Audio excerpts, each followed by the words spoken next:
और इस वक्त की बड़ी खबर आपको बता दें, प्रधानमंत्री मोदी कल बीजेपी का मैनिफेस्टो जारी कर सकते हैं। कल सुबह 9 बजे बीजेपी मुख्यालय में मैनिफेस्टो जारी हो सकता है। तो लोकसभा चुनाव के लिए बीजेपी कल मैनिफेस्टो जारी कर सकती है।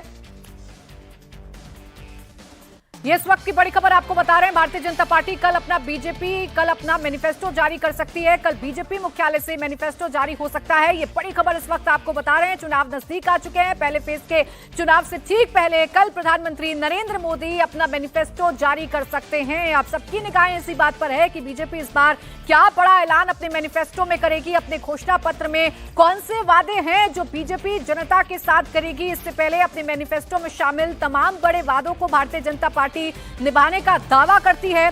इस बार बीजेपी कौन सा नया वादा मैनिफेस्टो में डालेगी, इस पर सभी की निगाहें बनी हुई हैं। लेकिन बड़ी खबर यह है कि कल सुबह 9 बजे मैनिफेस्टो जारी हो सकता है और प्रधानमंत्री नरेंद्र मोदी मैनिफेस्टो जारी करेंगे। आपको जानकारी दे रहे हैं कि लगातार मैनिफेस्टो को लेकर मंथन चल रहा था, बैठकों का दौर चल रहा था और अब मैनिफेस्टो तैयार हो चुका है, यानी कि घोषणा पत्र तैयार हो चुका है और कल बीजेपी एक घोषणा पत्र जारी कर सकती है, ऐसी खबर मिल रही है। तो बड़ी खबर आपको बता दें, 400 का टारगेट कैसे बीजेपी हासिल करेगी, कैसे एनडीए 400 पार पहुंचेगा और बीजेपी 370 सीटें जीतेगी, इसका विजन कल के मैनिफेस्टो से जाहिर हो जाएगा। मैनिफेस्टो में क्या बड़े वादे बीजेपी जनता के साथ करेगी, इस पर सभी की निगाहें बनी हुई हैं। ये देखना वाकई में दिलचस्प होगा कि इस बार अपने मैनिफेस्टो में क्या बड़ा वादा बीजेपी की तरफ से किया जाता है। तो बड़ी खबर इस वक्त की आपको बता रहे हैं, कल बीजेपी का मैनिफेस्टो जारी हो सकता है। प्रधानमंत्री नरेंद्र मोदी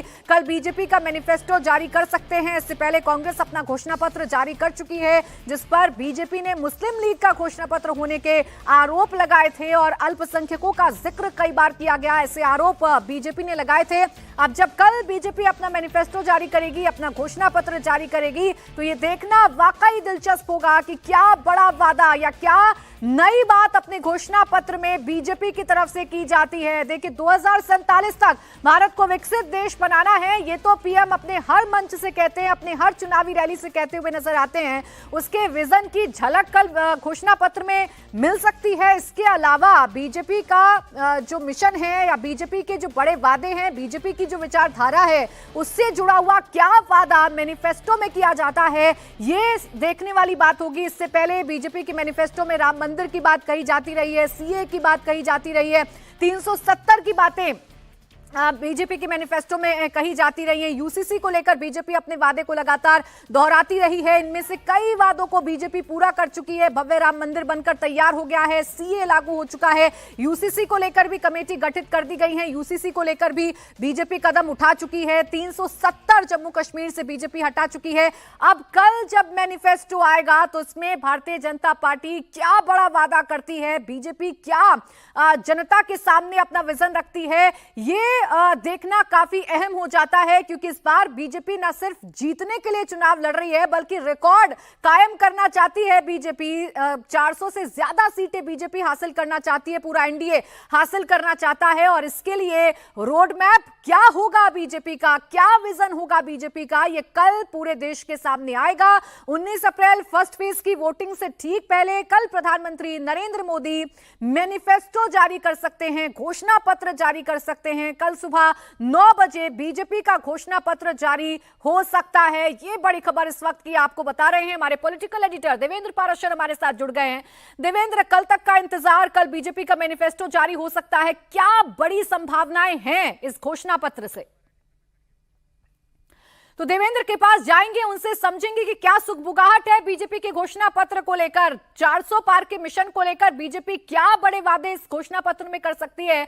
लेकिन इस वक्त की बड़ी खबर यही है कि कल बीजेपी का मैनिफेस्टो जारी हो सकता है। कल सुबह 9 बजे बीजेपी का मैनिफेस्टो जारी हो सकता है। प्रधानमंत्री नरेंद्र मोदी कल मैनिफेस्टो जारी करेंगे, यानी कि घोषणा पत्र जारी करेंगे। मैनिफेस्टो वो होता है जो किसी भी पार्टी के वादे विजन को देश के सामने रखता है। अगर उनकी पार्टी सत्ता में आती है तो अगले 5 साल तक क्या काम किए जाएंगे, क्या बड़े वादे पूरे किए जाएंगे, सब कुछ मैनिफेस्टो में शामिल किया जाता है। एक बार फिर से देवेंद्र के पास चल लेते हैं। देवेंद्र, क्या बड़ी संभावनाएं हैं इस घोषणा पत्र को लेकर? 400 का टारगेट है तो कुछ बड़ी संभावनाएं तो जरूर उम्मीद लगाई जा सकती हैं इस घोषणा पत्र से। जी हाँ, बिल्कुल। कल सुबह 9 बजे बीजेपी के राष्ट्रीय मुख्यालय का जो एक्सटेंशन वाली बिल्डिंग है, उसमें प्रधानमंत्री नरेंद्र मोदी जब इस घोषणा पत्र को जारी करेंगे तो समझा जा सकता है कि जो फोकस होगा, जो इन्फॉर्मेशन मिल रहा है उसके हिसाब से जन कल्याण सबसे चमकती हुई चीज़ नजर आएगी इस बीजेपी के घोषणा पत्र में। और उसमें अगर आम आदमी के लिहाज से अगर बात करें, जो कि हेल्थ एक बड़ा कंसर्न रहता है, आयुष्मान भारत कार्ड के दायरे को बढ़ाने को लेकर भी बात की जा सकती है। हम सभी जानते हैं कि प्रधानमंत्री नरेंद्र मोदी का पूरा जोर इस बात पर रहता है कि अपने मैनिफेस्टो में उसी वायदे को करें जिसे पूरा किया जाए। और जिस बात को बार बार कहा जा रहा है, इस बार के बीच चुनाव में सभी देख रहे हैं कि ये मोदी की गारंटी है, उसका मतलब ये है कि बीजेपी अपने मैनिफेस्टो में जो भी वायदा करती है उसको डिलीवर करती है, ताकि अगले चुनाव में प्रधानमंत्री जब जाते हैं, पिछले 2 लोकसभा से आप देख रही हैं कि अगले चुनाव में जब वो जाते हैं तो अपने रिपोर्ट कार्ड को लेकर जाते हैं और ये बताते हैं कि चाहे बड़े मुद्दे हों, जैसे अगर विचारधारा के हिसाब से मुद्दे की बात कर लें तो राम मंदिर के मुद्दे की बात कर लें, धारा 370 जो कि राष्ट्रीय एकता के लिहाज से अगर मुद्दे की बात करें तो वो, या फिर जन कल्याण से संबंधित, इन सारी चीज़ों को गारंटी के साथ पूरी की जाती है। उसी प्रकार से 2024 से 2029 के बीच उसमें कौन कौन से वायदे हैं जो कि इस तरह अगर पीएम मोदी एक बार फिर से कमान संभालते हैं तो वो सरकार पूरा करेगी, इसको लेके बीजेपी अपना मैनिफेस्टो कल जारी करने वाली है। और इस मैनिफेस्टो के जारी करने की प्रक्रिया को देखें तो उससे समझ में आएगा कि कितना एक्सटेंसिवली इसको आम जनता से सीधे सीधे जोड़ा गया था। पूरे देश भर में एक अभियान चलाया गया, उसके हिसाब से वो फीडबैक लिया गया और उसके बाद पिछले 2 दिनों में, परसों शाम में पीएम मोदी ने जो घोषणा पत्र कमेटी जो बनाई गई है, इसके अध्यक्ष हैं राजनाथ सिंह, इसके अलावा निर्मला सीतारमण, अश्विनी वैष्णव, इन लोगों के साथ बैठक की। फिर कल रात में 8:30 बजे से लेकर तकरीबन 1.5 घंटे तक वो बैठक हुई है। सरकार के सभी मंत्रालयों से ऑलरेडी पीएम मोदी ने ये मांग लिया था कि आगे का 100 दिन का एजेंडा क्या होने वाला है और हर एक मंत्रालय के हिसाब से कौन से बड़े फैसले किया जाना है। तो इस सब के आधार पर एक समझा जा सकता है कि बहुत एक्सटेंसिव मैनिफेस्टो आने वाला है, जिसके केंद्र बिंदु में रहेगा जन कल्याण। प्राची, बिल्कुल, देखिए जन कल्याण तो केंद्र में रहेगा देवेंद्र, लेकिन जब 2047 तक विकसित भारत होने की परिकल्पना प्रधानमंत्री नरेंद्र मोदी करते हैं तो काफी हद तक कल घोषणा पत्र में वो विजन भी क्लियर हो जाएगा कि कैसे विकसित भारत बनेगा 2047 तक भारत। इसमें कोई दो राय नहीं कि कल के मैनिफेस्टो को देखने के बाद ये समझ में आएगा कि पीएम मोदी का आगे का जो विजन है, देश को बार बार जब उस बात को कह रहे हैं कि 2047 में अगर विकसित भारत बनना है तो उसके लिए अभी समय है जिसमें आपको बड़े फैसले करने होंगे। वो बड़े फैसले क्या होंगे उसकी एक झलक इस मैनिफेस्टो में दिख जाएगी। और जैसा कि पीएम मोदी पहले बता चुके हैं कि जो बजट आएगा जून के लास्ट या जुलाई में, जब विशेष सत्र होगा, जब सत्र होगा संसद का, नई संसद का पहला सत्र होगा, तो उसमें जब ये बजट आएगा तो उस बजट में भी उसकी एक झलक दिखेगी जिसमें बहुत बड़े और क्रांतिकारी फैसले लिए जाने हैं। और वो फैसले इस लिहाज से कि अगर 2047 तक विकसित भारत बनना है और दुनिया के सभी राष्ट्रों में सबसे आगे अगर रहना है तो उसके लिए कौन कौन से कदम आपको अभी आगे बढ़ाए जाने हैं, उसकी एक झलक कल दिखने वाली है। प्राची, देखिए चुनावों में केंद्र बिंदु अगर कुछ है तो महिलाओं को लुभाने की कोशिश तमाम राजनीतिक दल देवेंद्र कर रहे हैं। प्रधानमंत्री नरेंद्र मोदी महिलाओं को लेकर काम करते हैं, उनकी समस्याओं को एड्रेस करते हैं और उसे पूरा करते हुए भी नजर आ रहे हैं। क्या इस घोषणा पत्र में महिलाओं के लिए भी अच्छी खासी वादे किए जाएंगे, उनको भी साधने की कोशिश की जाएगी? निश्चित तौर पे इसमें कोई दो राय नहीं। और बहुत सारी योजनाओं को अगर आप देखें तो वो योजना अगर होती है, जैसे आयुष्मान भारत कार्ड की अगर आप बात कर लें, उसका दायरा अगर बढ़ाया जाता है तो ऐसा नहीं है कि वो कोई लिंग विशेष के लिए वो योजनाएं होती है। लेकिन पीएम मोदी के फोकस में अगर आप देखें तो महिला, किसान, युवा और ये सारे और गरीब, ये चारों उनके फोकस में ऑलरेडी रहते हैं। और समझा जा सकता है कि बीजेपी का मैनिफेस्टो भी कल जब रिलीज होगा पीएम मोदी के द्वारा तो उस मैनिफेस्टो में क्या रहेगा। और ये समय अगर आप देखें तो कल सुबह 9 बजे का समय इस लिहाज से रखा जा रहा है कि तकरीबन 11:15 बजे प्रधानमंत्री नरेंद्र मोदी की मध्य प्रदेश में एक रैली है। और कल ही यहाँ मैनिफेस्टो जारी करने के बाद पीएम मोदी 4 राज्यों के दौरे पर निकल जाने वाले हैं। मध्य प्रदेश, तमिलनाडु, केरला, इस तरह के राज्यों में चुनावी कार्यक्रम के लिए निकलने वाले हैं। कल रात उनका कोच्चि में प्रवास भी है। तो एक बहुत ही वास्ट इलेक्शन कैंपेन चला रहे हैं पीएम मोदी। सरकार के अपने कार्यक्रम भी कर रहे हैं। 2 दिन पहले आपने देखा कि हीट वेव को लेके केंद्र सरकार की क्या तैयारियां होनी चाहिए, उसको लेके उन्होंने 2 घंटे बैठक की। दिन में चुनावी रैलियां, फिर संगठन के काम। तो हर एक तरीके से चुनाव के एक्शन में भी पीएम मोदी का वो रुख नजर आ रहा है जो कि देश के प्रधानमंत्री का होना चाहिए। और आगे के विजन को लेके, क्योंकि जीत को लेके वो पूरी तरह से निश्चिंत हैं, आगे के विजन को लेके लगातार अभी से वो काम कर रहे हैं। और उसकी एक झलक, जैसे कि बार बार मैं कह रहा हूं कि जिस फोकस की वो बात करते हैं, जिस बिंदुओं की वो बात करते हैं, उसकी एक झलक कल बीजेपी मैनिफेस्टो में भी नजर आने वाली है। जन कल्याण की तो बात होंगी ही देवेंद्र, लेकिन जब बीजेपी के घोषणा पत्र की बात सामने आती है तो उनके पिछले वादों को का जिक्र कर लेना जरूरी है। चाहे राम मंदिर को फोकस में रखना हो, चाहे धारा 370 हटाना हो, चाहे यूसीसी की बात करना हो, चाहे सीए की बात करना हो, लगभग अपने इन वादों को बीजेपी पूरा कर चुकी है। इस बार भी क्या कोई ऐसा एक्सक्लूसिव वादा भारतीय जनता पार्टी, कोई बड़ा वादा कर सकती है इस घोषणा पत्र में?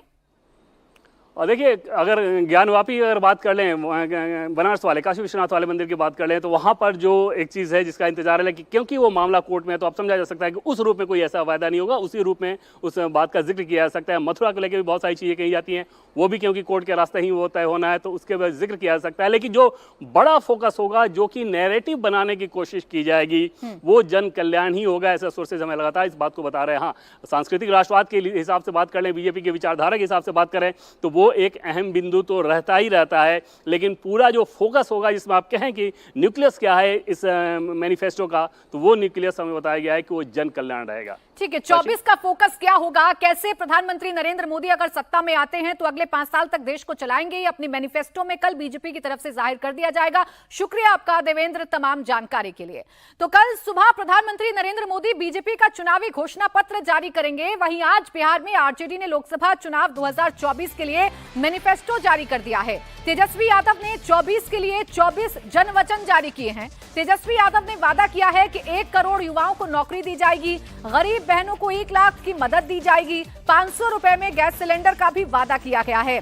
इसके अलावा पुरानी पेंशन योजना लागू की जाएगी, बिहार को विशेष राज्य का दर्जा भी दिया जाएगा, राज्य के लिए अलग से स्पेशल पैकेज का भी ऐलान किया गया है। तो आरजेडी ने आज अपना घोषणा पत्र जारी कर दिया है। आरजेडी के मैनिफेस्टो में क्या क्या है, आइए वो भी आपको बताते हैं। देखिए, 1 करोड़ युवाओं को नौकरी, गरीब बहनों को 1 लाख की मदद का वादा, 500 रुपए में गैस सिलेंडर, पुरानी पेंशन योजना लागू करने का वादा, बिहार को विशेष राज्य का दर्जा, बिहार के लिए स्पेशल पैकेज की बात भी इस घोषणा पत्र में आरजेडी ने डाली है। इसके अलावा बिहार में 200 यूनिट फ्री बिजली, 10 फसलों पर एमएसपी के साथ स्वामीनाथन कमीशन की सिफारिश लागू करना और अग्निवीर योजना को बंद करने का वादा भी इसमें शामिल है। आरजेडी के चुनावी मैनिफेस्टो में ये सारी बातें लिखी गई हैं। इस घोषणा पत्र में बिहार के अंदर 5 नए एयरपोर्ट खोलने का ऐलान किया गया है। आरजेडी ने कहा है कि ये 5 नए एयरपोर्ट पूर्णिया, भागलपुर, मुजफ्फरपुर, गोपालगंज और रक्सौल में खोलेंगे। तो अपने घोषणा पत्र में तमाम बड़ी बातें आरजेडी की तरफ से रखी गई हैं। आरजेडी के मैनिफेस्टो जारी करते ही बिहार की राजनीति का पारा भी हाई हो चुका है। बीजेपी और सहयोगी दल तेजस्वी यादव के वादों को झूठा बता रहे हैं। 1 करोड़ नौकरी के वादे पर एनडीए का क्या कहना है, आपको सुनवाते हैं। लालू प्रसाद जी के परिवार ने ये नहीं बताया कि 1 करोड़ लोगों को रोजगार देने के नाम पर जमीन कितना लेंगे। जमीन लेने की तैयारी है। लालू प्रसाद जी का पूरा परिवार सिर्फ और सिर्फ भ्रष्टाचार कर सकता है, और भ्रष्टाचार के लिए एक पूरी तरह रोड मैप बनाया है कि 1 करोड़ नौजवानों को सपना दिखाकर उनके जमीनों को कैसे लिखवाना। अगर 1 करोड़ लोगों को नौकरी ये दे सकते तो एक लंबे समय तक इन्हीं के परिवार के लोग बिहार की सत्ता में रहे, और उस वक्त कैसे नौकरियां बांटी गईं ये हम में से किसी को बताने की ज़रूरत नहीं है। चुनावी समय में वादे बड़े बड़े किए जाते हैं, बातें बड़ी बड़ी कही जाती हैं, पर हकीकत जब खुद सत्ता में आते हैं तो उसके बाद पता चलता है, फिर बहाने बनाए जाते हैं। फिर कहा जाता है कि हमने गठबंधन की सरकार नहीं तो अपनी सरकार के लिए कहा था।